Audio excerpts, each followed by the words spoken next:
Hello, everyone. I hope you're doing very well. This brings us to week 8, and things are cruising along. How exciting is that?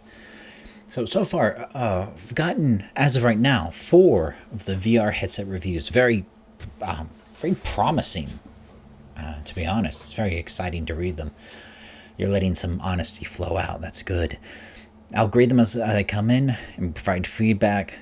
Last night, actually, it is the 18th, Sunday, as I record this. And so last night, Saturday, got some messages about the apps just not working on your phones, and this is important because this is one of the problems with technology. Technology is very fluid, and it almost inevitably moves faster than educational policies or consumer purchases. That's just how things are. So it's perfectly fine that the app doesn't work on your phone. Just talk about it. Provide that in your review. Is that a functional thing?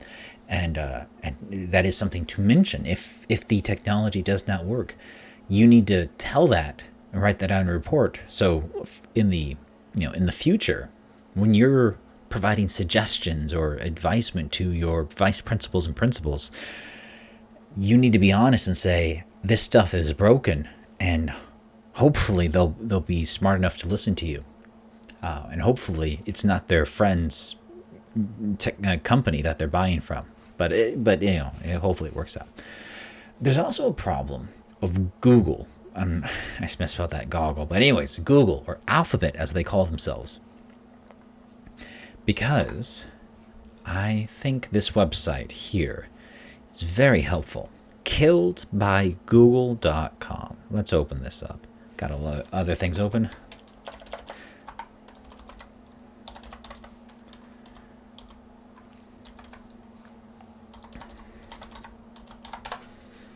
Killedbygoogle.com. Now, this is a website that keeps track of services or products that were ended by Google.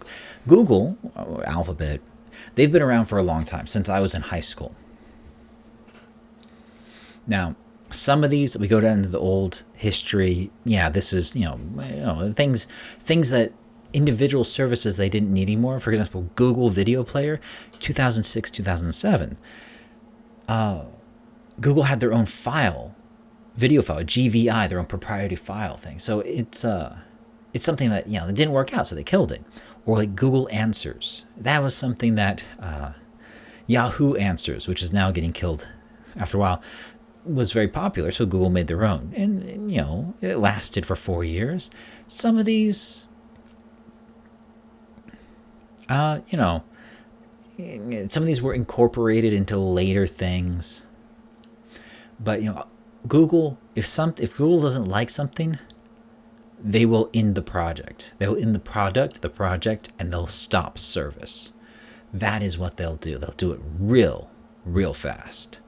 And they don't care. If any of you play video games about Stadia, Google Stadia, Google's going to kill that. And they don't care that people paid money. Google has enough money to not care about customers, because they don't care about customers, because the things they make, they don't make money from customers in a way that a traditional company does. So we'll look at all this. A lot of stuff. I've used a lot of these in the past. I liked some of them, but we go up towards the top. There's a lot of YouTube video editor ended. A lot of things. And then YouTube gaming, that was a thing. Google Trips, I used that. We're seeing back go up a bit more. Google Fiber TV, that was a popular thing for a while. We go up some more, go up a little bit more, and here we have Google Cardboard. So the thing we used in class, or what we talked about in class a couple of weeks ago, that was ended. That's killed. No longer serviceable on Google 2 months ago. One of the apps I'm asking you to use is Google Expeditions. It's going to be serviced for 2 more months, and then after that, it's done. They will kill it. This is a problem that with Google that it really hurts education. Google doesn't care about anything except Google. That's, okay, yeah, that's, they're selfish, sure. But if they wanted to, they don't care if your email gets lost. They don't care. They don't care about Google Classroom, about Google Drive. There's a lesson here in that since Google doesn't care about killing their own things that you might like a lot aren't entirely secure. So it's something to be aware of going in the future, that some companies are more reliable, or some institutions are more reliable than others. And so if something is a free service, like say Google Mail, Gmail, or Google Classroom, those are free to use. And so they have no obligation to continue to service them. Whenever they want to, they can and will stop. And so that makes it difficult for educational institutions. Now, Google has said and has promised to never do that. But Google has said and promised to do lots of things. So I think this is a very good example about it being a kind of dead end in technology. And I think this is something that I hope is an illuminating example for us going forward, and something that you'll be able to remember for the rest of your careers, that these things can happen. And something that has a lot of promise isn't supported by the company anymore. Samsung does this as well. Samsung makes a lot of good things, but I'm no longer buying Samsung like camera stuff because they don't make cameras anymore. And I was an idiot for buying them because I can't get them fixed or serviced or anything. They're just there. So that's a thing. That's an issue to have. So it is something to be aware of. Good. So I'll continue grading those as we move along. With that, let's talk about the proposal project. And this will be our one big thing to do this semester. So there are lots of different kinds of schools in Korea. Different situations, different locations, different demographics, yes. There are commonalities, common factors, yes, of course. But there are a lot of differences. Your task, you with a small group, will prepare a short presentation video proposing a plan to improve the English abilities of the students in accordance with the Korean national curriculum using technology. There's money for technology, but none for new staff. No new teachers. We can't hire any people. We can only buy stuff. And that's your guiding factor. You need to look for stuff to buy that you can use in the schools. So you'll need to research about the school as best you can and make a plan to best serve that particular school. So you need to identify the student demographics. Who are the students as best you can? What are the immediate benefits of your plan within 1 year of implementation? What are the short-term benefits within 3 years? And what would the long-term benefits be after 3 years?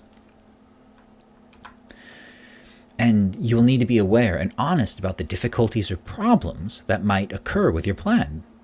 But what would be the best way to mitigate them? How can you minimize the problems? That's important. So you need to identify where the trouble spots are, and then how can we help those trouble spots? How can we help reduce the trouble that they'll create? This is a big project, so we'll have weekly progress reports to do to help make sure that there's no crunch time before the due date. So that's how we'll be more involved.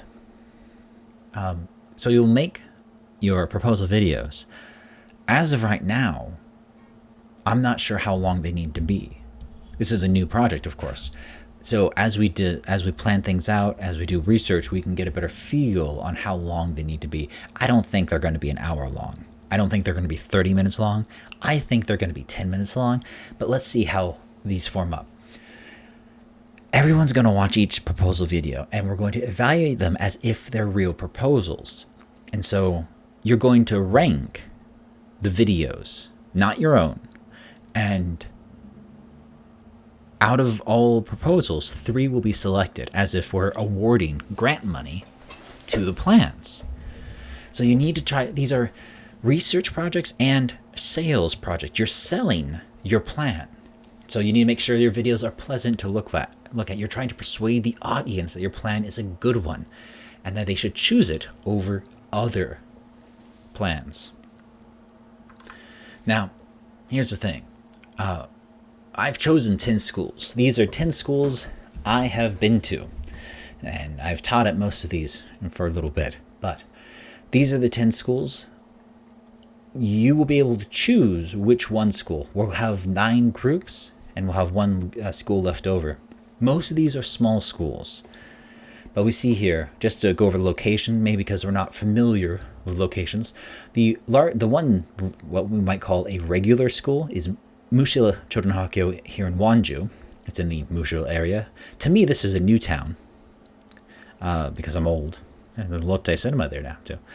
So, Mushil is in a newer area, has big roads, and they got lots of exciting things. They got a wall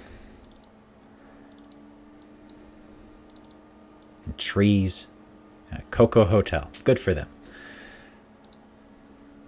So that's the first school, Mushil Elementary School. It's a larger school, and they have different kinds of issues and problems. They have lots of concentrated high population area. We see the apartments. The second school is Dangnam Elementary School in Chuncheon. Now you're like, Dangnam? It's here. It's on the north bank of the Bukhan River. And here's Bungasam. Here's Chuncheon. Dangnam is down here. So even though, yes, it's technically in the in Chuncheon City, it is rural. This is a rural school. It's a small school. It is still open for the time being, and it looks very pretty to me. But I have romantic notions about small elementary schools. So a very colorful school. So these are two very different schools. And so there's not going to be a one-size-fits-all kind of solution. Third school is up in Hwacheon, Sanyang Elementary School. It's a little bit of a larger school, but Sanyang is very, very, very, very north. It's really north.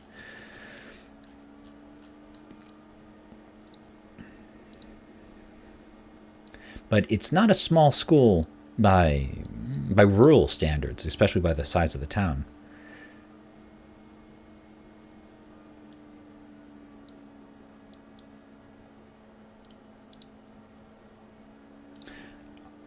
All right. The fourth school is Chugak Elementary School, also in Chuncheon. It's on the northern side. If Dangnam is on the southwest side over here, Chugak is way up here. It's another small school. When I visited, it was, about 12 students? And there it is. It's a nice, happy place. The fifth school is on the east coast. It is called Imwon Elementary School. This is on the very south side of Samcheok. And Imwon is a nice, happy village.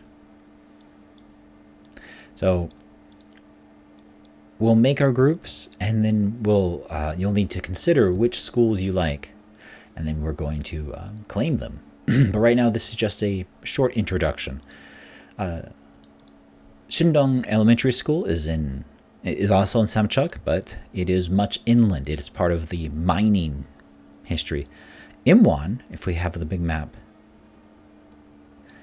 Imwon is actually down here. It's the last town before you get to Gyeongsan Bukdo. Shindong is in a very strange place. Sorry, because it's in Shingimyeon. It's strange. It's kind of it's funny to me. And it's another small school, and it has a train. I don't know if the trains still run. They did when I was there. Jungsan is in, as you might guess, Jungsan. And it is actually in the shadow of Mindungsan, the bald mountain, as they call it.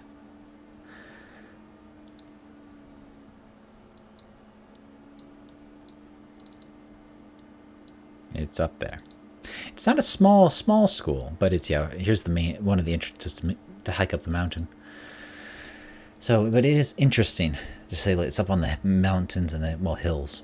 And then we have Youngwell Elementary School. This one is in the middle of the county seat. It's right here. Youngwell has a very high proportion of multicultural students, of mixed children, of a Korean parent and a non-Korean parent. And so I thought this might be an interesting demographic challenge or project or something to exercise that group. All right, and then we go back up north to Heian. Heian, you might know this as the Punch Bowl. It's very interesting to visit, actually. It's a very isolated part. Even though, yes, it's, you can drive there. But back in the old days, getting in and out, it was a project. And this was very nasty battles were up here. We are right next to North Korea. But Heian Elementary School, it's a nice, happy place as well. You got the shiregi food. But here, this is the Punch Bowl here. And that's North Korea. Good for them. And finally, we have a satellite school, a Bungyo. This is here, the Gwangsang Elementary School, Huri Bungyojang. This is interesting. We zoom out. This is up in Gosung as well. Here's Gosung Gunchang, and here's Sokcho. But you can see here, it looks like, oh, there's a ski resort. This is an old ski resort. It went out of business before I moved to Gangwon Province, I think, like 2010. So this little town used to have lots of business. No ski resort, no business. So it's very economically depressed. But it had really good food. The lunch there was amazing. They had like a orange. It was good. It was good. I don't need to bore you with the food from 7 years ago, but I remember it. So these schools are all located in different places. I have cheated. These are all schools I've been to. I've taught for a day in these places. I've traveled to them. So in that regards, they're all located in Gangwon. So I'm cheating in that. So I'm sorry to people from Jeollado and other interesting areas, the island schools and things. But I don't know the schools, so I can't double check your research as much, fact check your research as much. Now, this is going to be a big project, and as we've never done before, and I've never done it before, we're going to do it nice and slow. Those are the schools that you'll be researching, and on eClass, we're going to divide up. Now, obviously, you're not together. You'll need to work over Kakao Talk and other things and stay in communication. So I'm going to make up teams, and hopefully everything's hunky-dory there. And then we will divide up the schools as we can later this week. This will be done over eClass, so hopefully everything will be hunky-dory there as well. Otherwise, we're doing quite well overall. The main lectures are going to shift a bit. We're going to keep working, of course, on this big project and in keeping track of things. But the smaller tasks are going to go by the wayside. And so when we're ready with these videos, we're going to watch, though we need to watch them so they'll be part of the class video lecture time. And so it'll hopefully all go well enough. I'm excited for it, and I hope you are too. It is going to be work, I agree. But I think it's very productive work for you to explore some different parts of your future career, some different aspects, because you're going to be the youngest teacher at the schools, and you're going to get a lot of I only know the non-appropriate words I used to say. You're going to get a lot of the work because you're the youngest teacher, and that's how things are. So it'll be fine. I hope you're doing well. The weather is nice again, and the air is clean, so I'm I'm praying that you're enjoying it. Anyways, have an excellent week. Pay attention to eClass, and we'll see each other next time.